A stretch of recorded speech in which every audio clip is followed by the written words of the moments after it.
You're listening to Spurscast, episode 604. My name is Paul Garcia, and I'm your host here on the Spurscast. Today I'll be joined by Project Spurs founder Michael DeLeon. In this episode, Mike and I will discuss the Spurs in their last 5 games, LaMarcus Aldridge being bought out of his contract, the team trading for Marquese Chriss, the Spurs signing Cam Reynolds, and the struggles on offense lately as the team is in the midst of a 4-game losing streak. Oh, that's a lot to say there, Mike, in this introduction. How are you doing? I'll do good. It's like trade deadline happened, and it's always the craziest time of the year, and it almost gets to like an unbearable point. But luckily, most of the craziness is behind us now, and we can just start talking about, I guess, where do we go from here? Yeah, for sure. So, we'll get into the trade deadline, what exactly the Spurs did, and then some of the other roster moves that they made. And then also while that's all happening, the team is actually struggling at this moment that you and I are recording. So let's go to begin, Mike, with just how the team's performing at this moment. So since the last time I recorded a week ago with Mac Pena, it was on a Thursday, the Spurs have played 5 games because of this crazy schedule where it feels like there's a game pretty much every day. Anyway, they're struggling right now. They're 1-4 in these last 5 games. So let's go back to last Friday. They got a win against the Cavs in Cleveland. They won by 6 points, but they did lead by 22, and I know the Cavs fought back there, but the Spurs did hold on for that win. Then on Saturday, they did lose on the second night of back-to-back to Milwaukee. They lost by 7, even though they were expected to lose by more than that. And it's important to keep in mind, it was the second night of back-to-back. They held out DeJounte Murray for rest and Patty Mills because they both had not missed a game this year. So again, that's kind of, and the Bucks had other players, so you kind of give that one to Milwaukee. You weren't expecting the Spurs to win that one. Then on Monday, this is a bad loss for the Spurs. This is one that if they don't make the playoffs or they have to get into the play-in game, this is one of these games that can haunt them. So on Monday, the Spurs come back home and they're hosting the Charlotte Hornets. They're favored in this game, and the Hornets find out that they're without LaMelo Ball. That's right when he got injured, and then they're also Tyler Zeller's also. So 2 starters are out for the Hornets. The Spurs lose this game by 3 points. So again, this is one of those games that the Spurs should. These are those type of must-wins that the Spurs just cannot let get away against these teams that they should beat. Then of course on Wednesday, the Clippers come to town, and they're fully healthy. They have their whole roster pretty much. They were just missing 2 players, I think, Serge Ibaka and Patrick Beverley. And so the Clippers, it wasn't a good loss for the Spurs because the way they lost, they got blown out. Basically, they lost by 33. Kawhi, Leonard, Marcus Morris, and Lou Williams pretty much had a lot of the points for the Clippers. So, but you weren't expecting the Spurs to probably beat a fully strength Clippers team. However, another bad loss for the Spurs did come, the most recent one, which is on Thursday. It was the second out of back-to-back against the Clippers. And in this game, the Clippers were still favored, but barely 1.5. It's just 1.5 points. And this time they were without Kawhi. He sat out. He was on the injured list. Marcus Morris was out. And then also the Clippers that day, because it was the trade deadline, they had just traded Lou Williams. So Lou Williams was out. So these are 3 players that really gave the Spurs a tough time on Wednesday. Well, the Spurs really struggled. In the second half, they were held to just 30 points. It was really their offense that didn't show up. They played good defense. They held the Clippers below 100, but they ended up still losing this game. So this is, again, it was like out of these 5 games, these are 2 of the bad. These are 2 tough losses. The one against the Hornets and that second game against the Clippers. Now, where are the Spurs right now? They're in the midst of their second 4-game losing streak of the season. Overall, they are 22-20. 8th placed out west, as you and I speak on this Friday evening. By the time Saturday comes, the Spurs could find themselves 9th, depending on how the games shake out on Friday night. And then they're 21st on offense, continuing to fall on that end of the floor, and then kind of maintaining themselves on defense at 10th. So, Mike, I know that's a lot of information. Kind of just give me your thoughts on the play of this team right now and how they're performing. It just seems like the same issues are plaguing the team that have been bucking them for a while. There's obviously winnable games in there, especially against Milwaukee, even though it's a fully healthy Milwaukee team, they're right there. Charlotte, and, even last night against the Clippers, it seemed like there were a lot of missed opportunities, and it just seems like they're struggling from deep, and I think this is on both sides of the floor. They have a hard time defending the perimeter, and they have a hard time scoring. From the perimeter. It just seems like they have a lot of, and I think you mentioned this on Twitter earlier. It just seems like they have a lot of troubles getting anything going from beyond the arc there, and they really rely on having that, interior or a lot of shots at the basket or mid-range shots, and when they can't get that, they really struggle. And so it's just one of those things. And I think now, especially with players being added to the injured list and on a nightly basis, something you're really looking for some sort of consistency somewhere, and they just haven't found it yet. It seems like on one hand, the players seem to have really gotten together and seem to have found this really nice rapport together, but they have not found a way to translate that onto the floor just yet. And I think once they do that, they may be able to make some noise. But I mean, the Western Conference. I mean, if you look at Dallas, who just basically they just got better. I think at the trade deadline, and so it's going to be one of those things where they're going to have to try to figure something out quick, or else they could easily, quickly, make it down to even 9th and 10th and beyond that if they're not careful. Yeah, for sure. And, and like we mentioned, the schedule is not easy. The second half of the schedule with 40 games in 68 days. So we'll come back again to the offense, and I'm glad you opened up the conversation there with some of their struggles, because we're going to go into a little bit deep dive there in a bit. But let's go first with the team news and what's going on with the team. So we know, like you mentioned earlier, the trade deadline did pass on Thursday. The Spurs did not find a trade for LaMarcus Aldridge. They tried from the time that they publicly said that they were going to try to part ways with him. They couldn't find a deal. And it wasn't just the Spurs. I know a lot of people were upset that they didn't get anything back for Aldridge, and they had to waive him. But look at Andre Drummond, the same thing. The Cavs had to buy him out. Blake Griffin, the Pistons had to buy him out. So this is kind of something you see, is a lot of these veteran players with more than 15 to $20-30 million in salary, they're getting bought out because there's just nobody wants to trade for them if they're on the for most of them if they're on an expiring contract like Aldridge was. And so Aldridge and the Spurs did officially part ways. The Spurs and him reached a buyout. According to Adrian Wojnarowski of ESPN.com, Aldridge gave back $5.8 million in that buyout to the Spurs, and again, he was owed $24 million overall in this current year. The Spurs also completed a trade right after buying out Aldridge, where they traded the draft rights of former second round pick Caddy Lillane, who's not even in the NBA anymore, to the Golden State Warriors for Marquese Chriss and cash considerations. Again, this is the only trade move they made on Thursday. The move, what all this does with Aldridge giving back money and with the Spurs getting Lillane, what it does is it gives them more comfortability, more room under the tax, because before all these moves happened, the Spurs were only about 1.4-1.6 million dollars from going over the tax. And of course, you don't want to be a tax team if you're not even guaranteed to be in the playoffs. So we always saw that's the reason why they always kept that one vacant roster spot this entire season, even with all the injuries and the COVID. They never wanted to sign anyone because they didn't want to get in that situation where they go over the tax for this team. However, now that they've made all these moves, they're about $5 million below the tax, and so now all of a sudden they can start signing a player with that vacant roster spot, whether they want to do 10-day contracts like we're going to talk about in a bit, or they could even sign someone for the rest of the season. So again, now there's a little bit more room under the tax where they can sign players and be okay up until the end of the season. Some notes on Chris. He is expected to miss the rest of the season with a fractured right fibula. It's like a bone in the leg. The Spurs do head into free agency with that $48 to $50 million in cap space, and then some other players we saw out in the injury rumors, where we did see some reports of the Miami Heat having interest in Rudy Gay. Shams Charania, he had tweeted when the JJ Redick to the Mavs trade broke, he had tweeted that Trey Lyles was being traded to Dallas as part of a three-team trade, but then he had deleted it apparently, and then he went back and said that the Mavs didn't need a third team after all, so then Lyles remained with San Antonio. DeMar DeRozan also had his name in a bunch of rumors. There was word that he might work with he was trying to get a contract extension with the Spurs, and then that didn't happen. So then we started seeing word that that he might want to go back east in the offseason. The Knicks were tied to him. His name with the Knicks, the Chicago Bulls, the Orlando Magic before they started trading pretty much their whole team.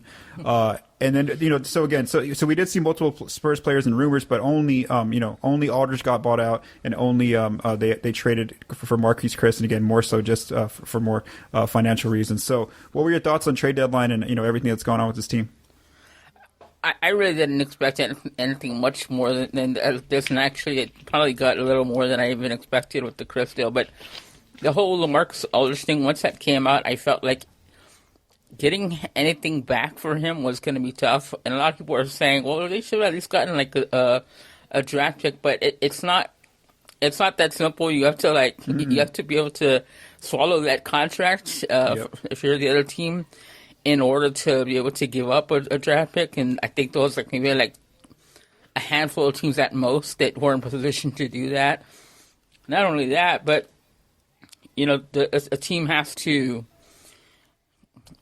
be willing to first give up someone that they see some value in, and the Spurs have to find value, because then that involves integrating them into the system and getting them used to not only the offense and defense, but also the chemistry, and how long does that take? That usually takes the better half of I guess at least the first half of the season to do. And a team has to look at this and say, okay, well, there's probably a better chance that I can get this player in the buyout market than having to give up anything really big in return. And so, to me, that said, he's going to get bought out, and he ended up giving back more than I expected. So that's nice to get that extra flexibility, like you said. It was kind of funny because the whole Caddy Lane, I was like, John Diaz and I were like, I didn't know this guy was still actually, they even still had the rights to him, but they didn't. This is almost like here's your trade deal where everybody that's asking for the Spurs to make a trade deadline move is like, okay, here you go, a guy that wasn't in the G League or in the NBA this season for a guy that will probably never wear a Spurs uniform. So that was kind of interesting. And I guess I'll get to see what he was like around the players and stuff like that. I think Colin mentioned that in his latest audio piece, so where they'll get to see, what he's like and how he fits the team, and maybe they'll be willing to give him a chance in the offseason or something like that if they see enough from him. But it's a very low-risk move on their part, and again, opens up that salary cap a little bit more. So, a lot of the rumors, I had a hard time believing that if DeMar DeRozan was going to go to the Eastern Conference, it was going to be to the Knicks, Bulls, or Magic, just because obviously once you get a little older in your career, you want to compete. That seems to me what was fueling LaMarcus. DeRozan wouldn't have increased his chances, at least I don't think, by going to either of those teams. The Trey Lyles thing was kind of interesting because, all of a sudden I was like, okay, so what's going on? How are they making this happen? Is it going to be like a draft pick or something? And then it just disappeared off the face of the earth. And the Rudy Gay thing, it seems like the Heat were willing to give up like next to nothing in exchange for him. So, again, not surprised he's back. I still feel like he provides some value. I'm not sure exactly why a lot of people want him off the team. I feel like even last night he showed that he can step in and knock down some shots, things like that when they need him to. So it's, I guess, I would say as uneventful as trade deadlines, but it was maybe a little bit more eventful than usual. Yeah, I know. My poll didn't hold, the one that, because I had done a poll the day before where I said, what are your expectations? The Spurs make a trade, and people said 70% said no, they won't make a trade, and then 30% said they did. And so yeah. I was at that 70%. I think they were going to make a move, but of course they didn't send an actual player that's currently on the team. Instead they acquired a player. Spurscast listeners that listen weekly, that we've been talking about the Aldridge situation for the last 2 weeks, and we've gone into all the complications, kind of what Mike just said there. It's really tough. His $24 million salary, he's on an expiring contract. You would have to take back at least 2 or 3 players in most deals. The only two teams that could really take him into their cap exceptions were the Thunder and the Celtics. We saw the Celtics go after Evan Fournier instead, and then the Thunder, like what Mike just said, a lot of people were saying, try to get a second-round pick. Well, in the case of the Thunder, they would have taken Aldridge, but guess what? They probably wanted a second-round pick from San Antonio. They're like, if you're going to dump salary, well, then we'd rather just, they were going to ask for an asset instead. And so why would the Spurs give up Aldridge instead of just buy him out and then his numbers come off the books for this offseason? So, again, I didn't expect an Aldridge trade. I did find something Mac and I talked about last week. I really thought that the Spurs weren't going to move DeRozan, Rudy Gay, or Patty Mills just because those 3 players are integral for this season. That they're really big parts of this team, at least for this year. And we know that they're all unrestricted free agents in this offseason. I did find it interesting though with the DeRozan rumors, just because of the fact that I remember it kind of all started when Chris Haynes of Yahoo wrote that the Spurs and DeRozan might look at a contract extension this week and trade deadline week, but if they don't come to an extension, the Spurs are willing to move him. And then we saw Bleacher Report come in with 2 different two of their writers came in with these different rumors about him wanting to go to the East and all these things. So I did wonder if there was a little bit more there since maybe DeRozan and the Spurs couldn't get a contract extension. And I do wonder now, I thought that there was a pretty good chance he could re-sign this coming offseason, maybe like a 1 or 2 year extension. But now, after seeing some of these rumors that came out, and then what Haynes put out as well, I do wonder if that chance of him re-signing has kind of gone away a little bit. What do you think about that in his situation? I guess that their front office wasn't quite ready to, commit, long term to him just yet. I mean, I think there's a lot of unanswered questions, and they like what they have in the future. And I feel like DeMar works well with the young guys. He seems to do that, but I kind of was I thought we would have seen an extension, but I guess since that's not there, they'll either have to deal with him in the offseason or risk losing him. But I can't see it happening with one of those lesser East, especially since you and I were talking earlier. The East seems to be getting stronger and stronger, and at least two of those teams seem like they're not going to be moving up. And in case of Orlando, they're probably going to be. They're I don't know what they're going to do, to be honest. Yeah, they're rebuilding now at this point. Yeah, so I don't think that a player like that is going to want to be part of a rebuilding project, especially since it's kind of part of one already in San Antonio, but one that has a little bit more talent around him. So, I guess we'll have to just wait and see with him and see what kind of what they see as far as their future with him and if he's involved at all. Yeah, so I agree there too, because I didn't expect an extension this week just because this team is an 8 seed at this point with DeRozan. So what if they're not successful this season? What if they don't even get into the playoffs, or what if they get bounced in round one? So if they even get there, so I don't think that they want to commit long term for this team if they're not even where they're at right now with their situation. So yeah, so again we'll kind of see what happens with DeRozan and on all these players, Rudy, DeRozan, Patty Mills, Trey Lyles, they're all going to be unrestricted free agents this coming offseason.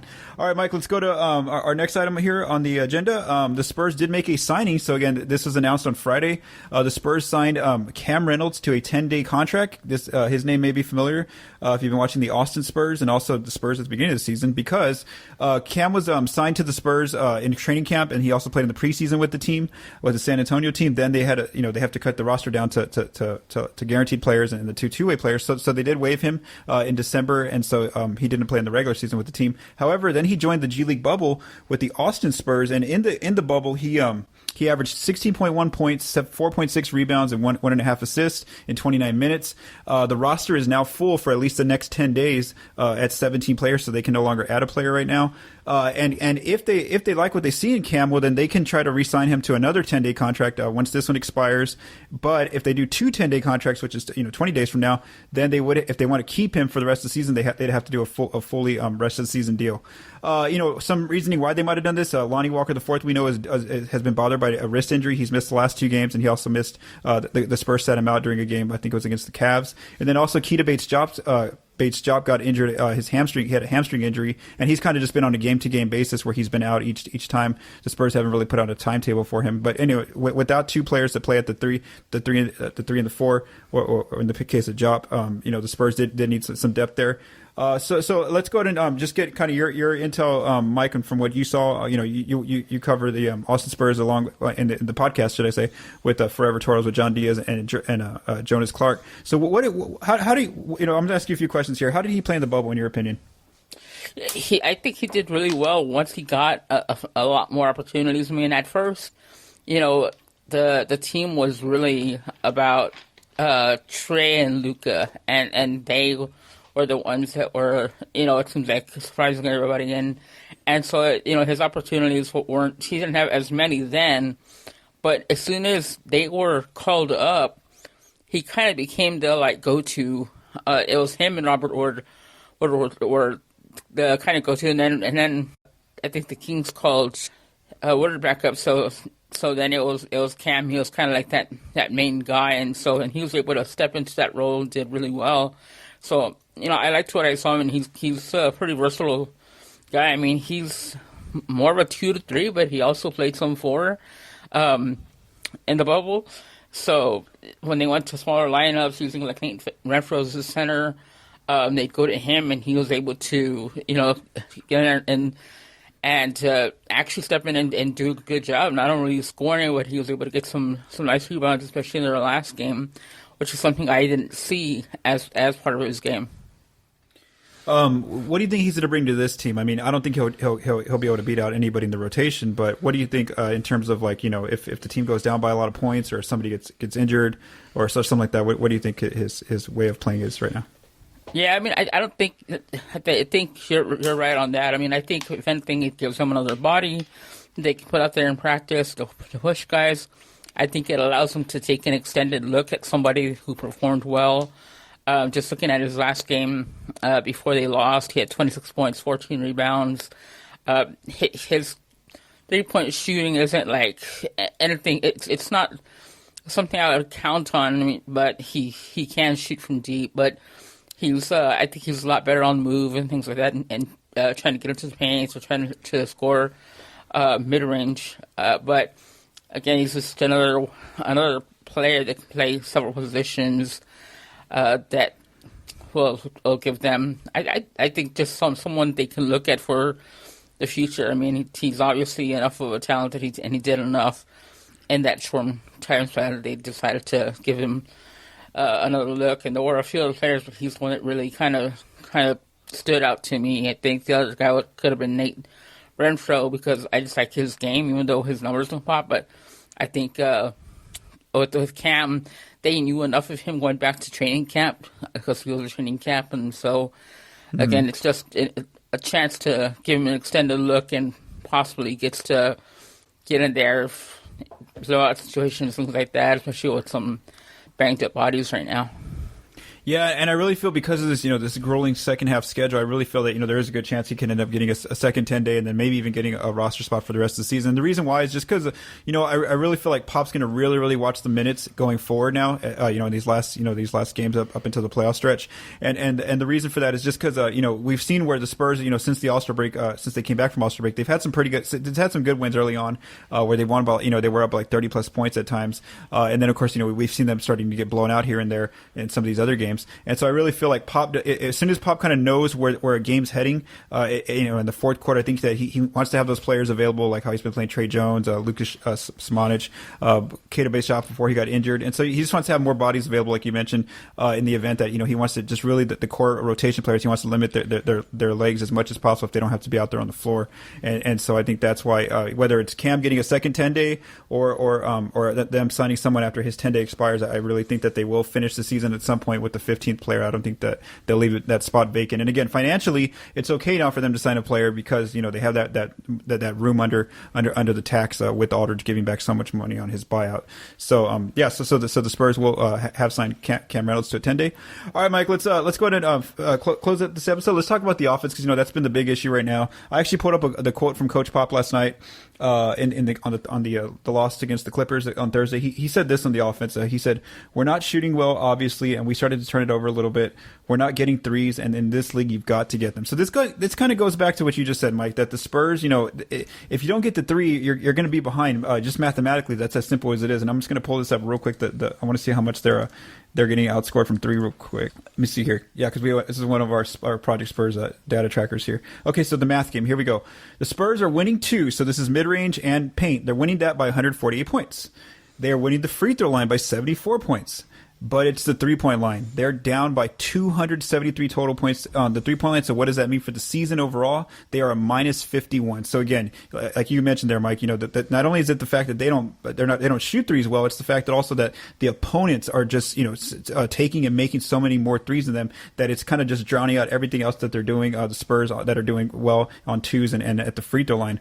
So let's kind of dig into some of these latest numbers on how this team is playing on offense and kind of what I'm seeing.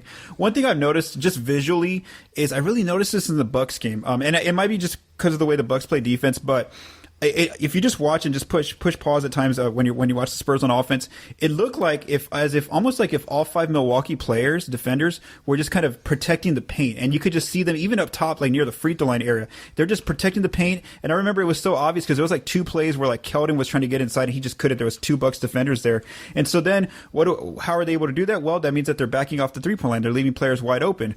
Well, then the next game after that Bucks loss, Coach James Borrego, the Charlotte Hornets coach, he says that the Spurs did beat the Hornets earlier this season. He says one of the issues was their drives. They really just, he said they really just beat them in the paint. They really got in there and gave them a hard time there. Keldon had a good game that night. I think it was DeRozan or Murray had a good game as well. So then if you watch that Charlotte game, the Hornets did a very similar thing where they just had 5 defenders kind of near the paint pretty much the majority of the game. And so what are they doing? They're able to leave Spurs 3-point shooters open because they don't trust them to hurt them from three by being wide open. So it kind of shows this in some of the numbers. Right now the Spurs are overall for the season, they're 36% shooting from three, 18th since the All-Star break, 35%. So it's gone down.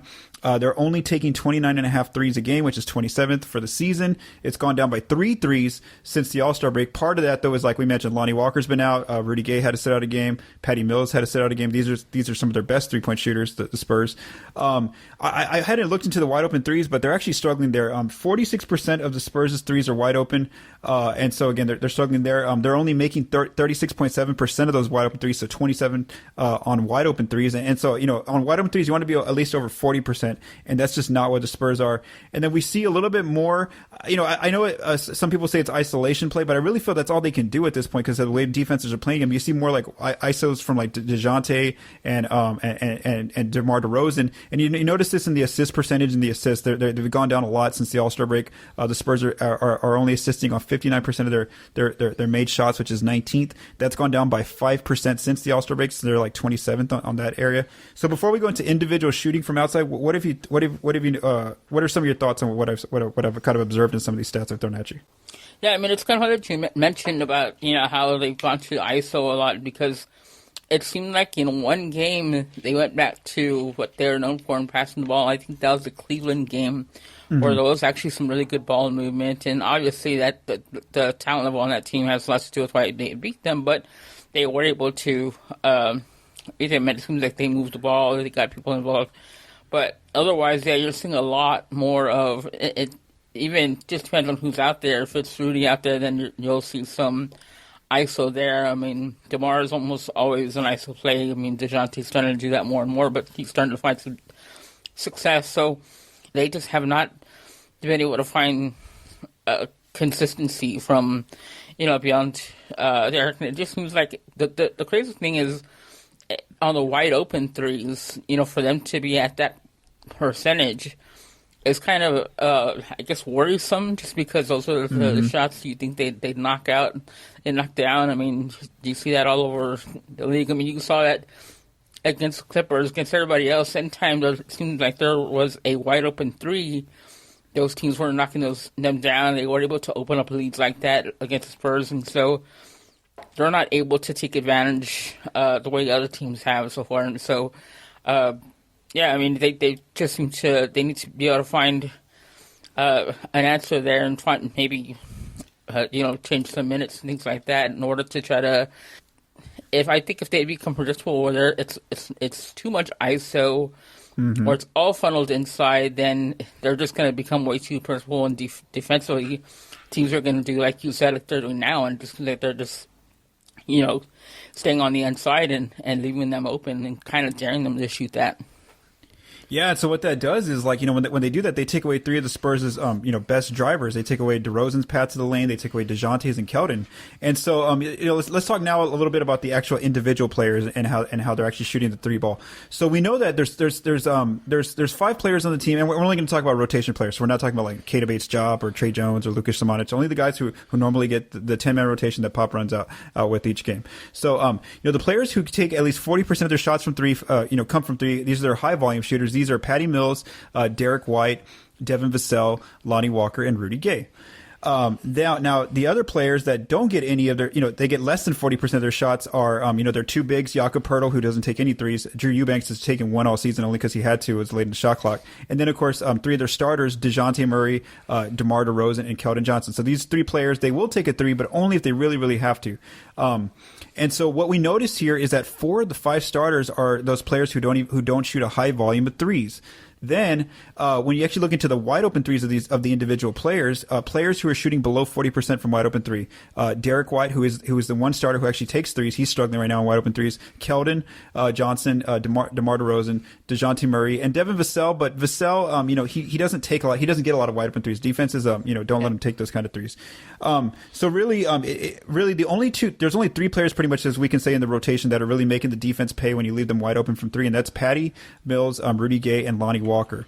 So I guess, what are your thoughts on some of these individual numbers, and how much longer do you think they can keep going with this rotation the way Coach Pop has it before they might have to swap in? So I know that they want to be the best defensive team, but they might have to swap in some shooting instead at certain positions. What do you think?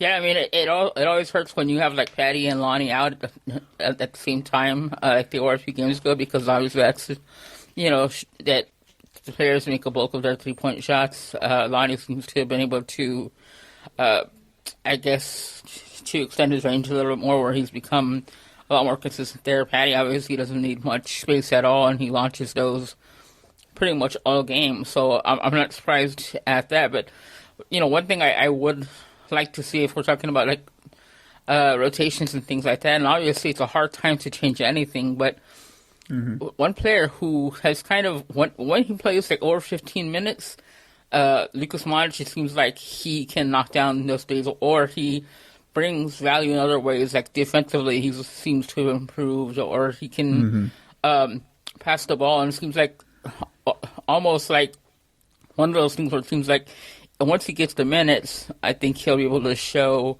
I think the first game against Clippers, he had 14 points, and like he didn't. I think he missed his only 3-point shot, but he brings that threat. But then the next game played under 3 minutes, so it's just kind of like that's just so much fluctuation there that I'd like to see what happens if they're able to get him some more like regular minutes in the rotation.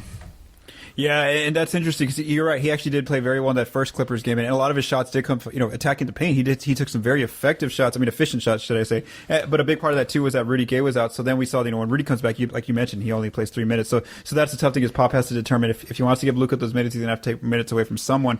Again, maybe it's also that the teams they've been playing some of the better defensive teams, the Clippers, the Bucks, so just some of the better teams in the league. But we mentioned earlier that Hornets game was not a good look for them to lose that game. So I do wonder how long Coach Pop will continue to go, and maybe they'll get it together against the Bulls or some of these games upcoming.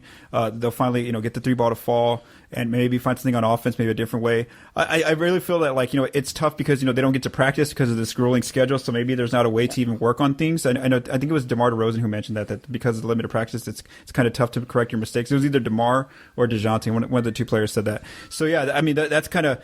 And if not, if this continues to go on for a few more games where they're playing good defense, but they just can't get a win because they just can't score on offense and teams are just backing off, the majority of the players, well, then I think that we may see a change in the starting lineup because there's just too many players.